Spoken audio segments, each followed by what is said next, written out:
All right, welcome everybody to the Culver Connection session on student health and well-being. My name is Dr. Angie Royal, and I am the Vice President for Student Experience. And my name is Jill Miller. I am the Director of Counseling and Wellness Services here at Culver. And tonight we are going to share with you just some of our tips on what we do at Culver-Stockton College to keep your students healthy and well. So the first thing that we wanted to just go through tonight is just to talk to you about something that your student will need to make certain that they take care of before they come to Culver, and that is to make certain that they get their immunizations submitted. So first and foremost, what your student will need to do is to go to the website medproctor.com. And using their Culver email address, they will need to set up their account. Please make certain they do use their Culver email address so that we get the information. They can upload their immunization records that you can just obtain from your doctor's office or health department. The shot records you had at your school is just fine. If you don't have them, there is an immunization certificate that is on MedProctor that you can download and have the healthcare provider fill out, and then you can just upload that. MedProctor will then go through and they will verify the records, and then they will let the student know if they are missing anything. Usually once the shot record is uploaded, it's usually verified. Usually within a few days to a week is what it typically takes to get that verified. And you will see on the slide the different things that we are looking for. One thing I will strongly encourage you to remind your student to do when they do establish their MedProctor account, one of the first things it will ask them to do is to complete what's called the TB questionnaire. If they simply click through that and don't read it or they skip over it, it's probably going to tell them that they are required to have a TB test. Typically, only international students or students who have left the country in the past 6 months are the only people that typically need a TB test. So if they do skip over that, they do have the ability to go back into their account, complete that TB questionnaire, and then it will tell them legitimately whether or not they are required to have that TB test.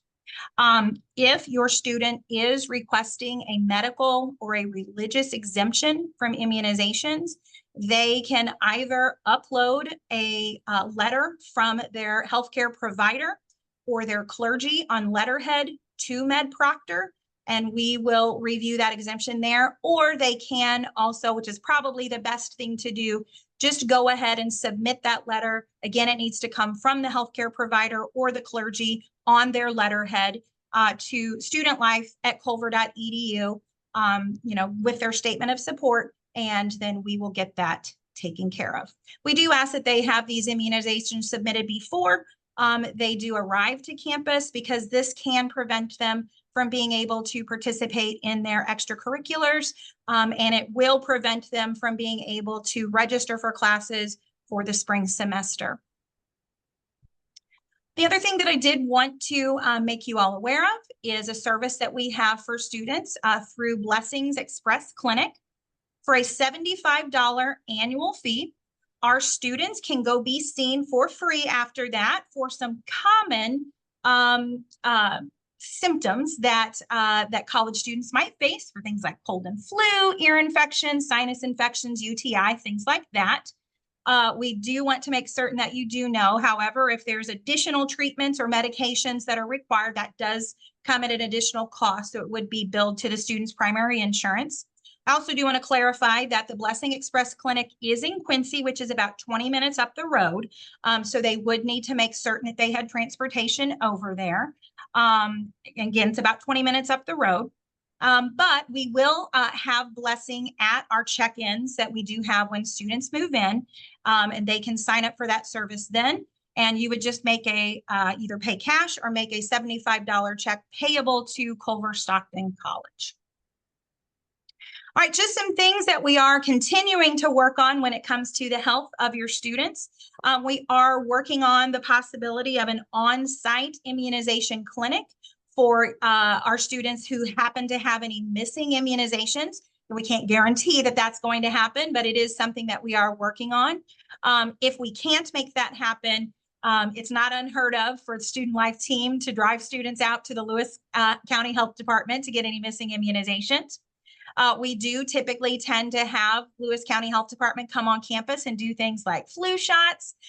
We are always trying to work on getting actual healthcare on campus. Unfortunately, we don't currently have healthcare provided on campus, and just ongoing health screenings. All righty, and now I'm going to turn it over to Jill Miller, who's going to talk to you about the mental well-being of our students. Hello, like I said, I'm the director of counseling here, and so I see a lot of students, especially the incoming students for the new school year. And some of those stressors that these students face include roommate issues. They are maybe rooming with a stranger, maybe they've never had a roommate before, so that can be really difficult for them. Grades, maybe it's a lot more challenging here than it was in high school. Being a student athlete's really challenging. There's a lot to juggle with that. Sleep difficulties, maybe their roommate staying up till 2 a.m. Some homesickness, especially the freshmen coming in. I see that a lot. They're not sure if Culver's for them. They're feeling really homesick. What can we do about that? How can we work through this? And just adjusting to college in general, it can be really difficult. So I'm here to help support your students in that. Because it can be hard. And I think a lot of students think that they come to college and they're super excited and this is a new adventure and nothing's going to go wrong and all my stress is getting left in the past. That isn't always true, and so when those struggles come up, I'm here to help with those struggles. And then I'll also talk about some more resources that we have as well. But some of the concerns that can get brought up is some anxiety issues, eating issues, and maybe some lack of motivation and other things. And so those are just some things to look out for if you feel like your student is struggling with some of those things. So what is it like to see me? First off, my service hours are free, and so that's amazing. I offer 1 hour or 30-minute appointments. Sometimes a student just needs to come in and vent, and they just need a quick 30 minutes before class. And so I offer that as well. I am solution focused. It's brief therapy. So I'm seeing a student about 5 to 10 sessions a year. I offer about. If a student needs more than that, very happy to find resources for that student and help them get connected with a therapist in the area that can provide more long-term treatment outside of my scope. And so, I see a lot of students, and that's how I'm able to get through all of these students is doing solution focus. What are the goals that student has? What are the struggles that the student is struggling with while they're on campus? It's a super relaxing environment. It's just a conversation. I've got snacks for the students, waters. There's a cute little waiting room if they, are waiting for my session. There's resources in my waiting room. It is just a conversation and it's just me. And so I hope to make the students feel as comfortable as possible because it can be really hard to ask for help. And so when they finally do, I want them to feel comfort in that and that I will help them through whatever's going on. So confidentiality, this is just like any other therapist that they would see maybe outpatient. So they're adults now, they're coming into college, and they don't have to tell you if they're coming to see me. And so that also means that if you call me and ask me if your student is seeing me, I um, I don't have to share that information unless they sign something saying, "Hey, my mom's calling. She's worried about me. I told her I was seeing you. Do you mind chatting with her real quick?" And they'll just sign off saying that's okay. And I'd be happy to do that. But if you call me and you're worried about your child or you want me to see your child and tell me a little bit about what's going on, I'm very, very happy to have that conversation with you. I'm not going to just tell you, nope, can't talk to you. I'm very happy to talk to you. And of course, if your student is in danger or something more like that, I will definitely be reaching out to you as their emergency contact. I reach out to whatever the student's emergency contact is and let them know, or whoever they say, something's going on, and we'll definitely have that conversation. But, they are adults now, and so we're looking into the real world with this. But again, I'm very happy to talk to you if you need to talk. So this is something new we're going to start this year. This summer, I'm working on my sports social work certificate, and this is going to be understanding and supporting an athlete as a whole. We have a huge population of student athletes on campus. The likelihood that you're watching and your student is an athlete is very high. So this is going to be really cool for them. So let's say they're in the athletic trainer's office. They're working through an injury and they're really struggling in that moment. I can be down there to help them through that. They can come see me, confidentiality still applies. And we'll go into a separate room and we'll chat about what's going on because, they could be really stressing in that moment and I want to help them work through that. But some of the unique challenges student athletes face is, of course, academics and balancing that. Sometimes they have to mix classes for their sport, competing against their teammates. Yeah, they're a team, but they're fighting for spots. They're fighting on who gets to be first team, things like that. Body image is huge. Making sure they're at the right weight, making sure they're eating the right things. Sleep is really difficult. Sometimes they have a random Wednesday morning practice and that throws off their sleep schedule. Injury, like I mentioned, maybe not getting along with their teammates or coaching staff, and also preparing for what life is like after college and not being a student athlete maybe anymore. And so those are just some of the unique challenges your student athlete could face. And so I really wanted to help cater toward how can we help these students more.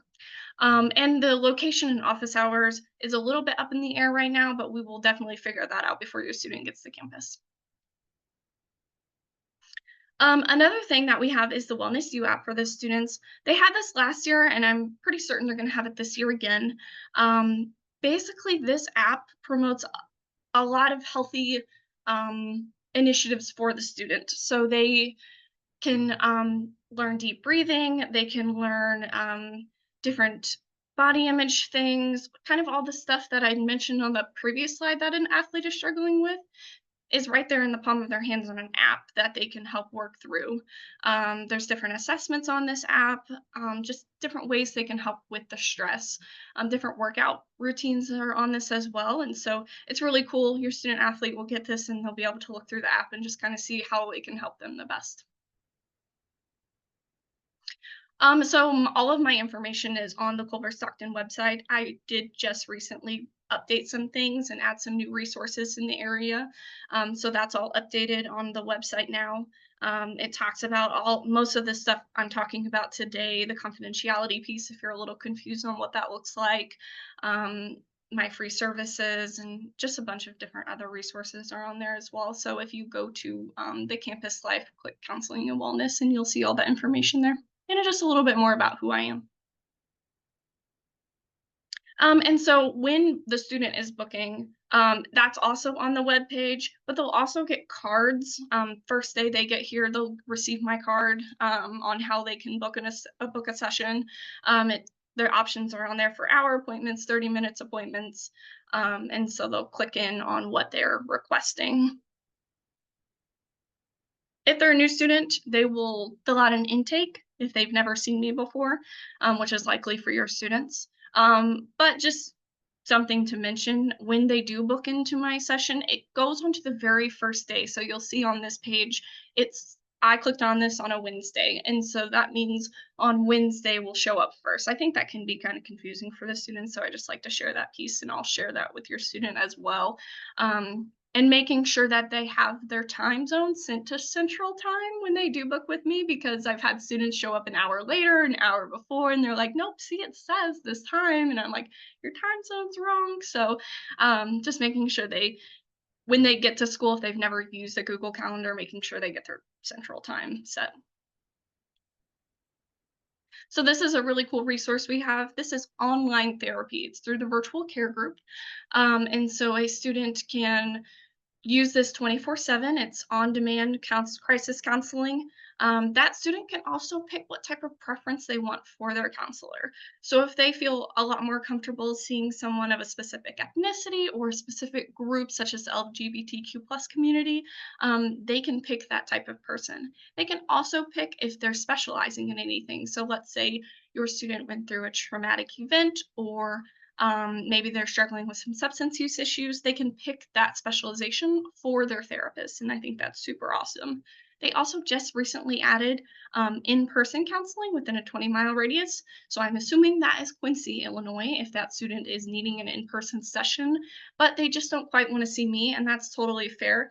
If they're struggling with figuring this out, I can help them figure it out as well. I take no offense of a student not wanting to see me specifically because not everybody clicks with someone. And so this is a perfect second option for that student.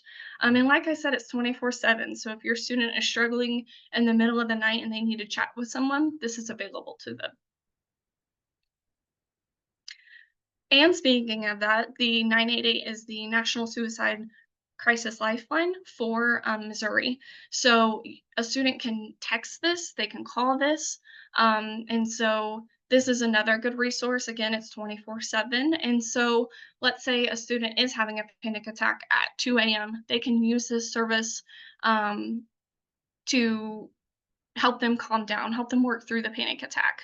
And so it's not just for someone who's suicidal. However, of course, this is used for that initially. And so it's a super cool resource. And also, I think a lot of students think, well, if they text or call 988, they're going to automatically send me to the hospital. And that's not true either. There's a lot of myths about this that I want to debunk because 988 is a super helpful resource. We also do the bandana project. This is really cool because a student can talk to their peer. And I think that's so important because sometimes it is scary to come see me. No matter how much I push that, it is just a conversation. Talking to your peer can be so much easier. They can really understand you. And so we get students on board. It's a nationwide mental health awareness and suicide prevention movement. So the students are able to learn how to talk to each other when it comes to this. They are definitely told that they are not considered a professional in this and they need to seek help if things escalate in their conversation. And we talk to them about how that works and all the resources available to them. But all they really do is have resource cards in their book bag. They tie a green bandana on the book bag and provide those resource cards in a quick conversation to that student of how they can get those resources. Something new I'm also having this year is just some programming available. So, if your student is part of a specific group on campus, say a sorority or fraternity life, they are in, BSU or Women of Promise or something like this, those programs can request different information from me. And so, let's say they want to talk more about relationships or communication or coping skills. They can request that I come to their group and provide this really cool resource to them. And so that's something super exciting that I'm working on this year. And also watching out for different monthly available awareness programming. So let's say, it's Suicide Prevention Month or Domestic Violence Awareness Month or things like that. We'll have some specific programming for those months that will be available to different groups. All right. And lastly, I just wanted to leave you just with some other suggestions that you could make to your student just to keep them well. We do have the Maybe Recreation and Wellness Center, which is available free to your student. Our Maybe Center is open 7 days a week. It has a variety of different pieces of equipment, whether it's cardio or weights that they can use. Studies do show that exercise does positively contribute to students' mental well-being as well as their physical well-being. We do also have an amazing chaplain on our campus, Reverend Dr. Mandy Tarpening. She's also a Culver alum who takes very good care of our students. So she is there not only for our students' spiritual care, but just also just their general care as well. And so her office is located in the Crown Center as well. So if your student does need an additional person to speak to, she's there for students as well. Some other things, the more that students are involved, the more connected they are, which can also positively impact their well-being. So we just encourage you to encourage your student to check out our student organizations. We will have a session that will be posted on the different ways that students get involved. So make certain you check that out. Jill does also have a relaxation room on campus that our students can take advantage of with just a number of things in there that can help them just kind of decompress when they are feeling stressed out. We have a gorgeous campus here at Culver-Stockton College that overlooks the Mississippi River. So sometimes it's nice just to get outside and just take a quick walk around campus. That can help you kind of center yourself. Jill mentioned those mindfulness and those meditation opportunities. And then finally, just maybe sometimes being creative can be a way that students can again kind of rejuvenate and recharge. But these again are just some other ways that we can keep our students safe and well. And sometimes our students do these things on their own, and sometimes we actually host activities for our students to do those things. So hopefully you have seen that we do absolutely keep your students' health and well-being at the forefront of our minds. We are always keeping their safety our priority. If you ever have any questions or ever have any needs, please never hesitate to reach out to me, to reach out to Jill. We are always here to help. And we can't wait to have your students here this fall. Again, thank you for joining us. Please let us know what we can do to help. Thank you so much.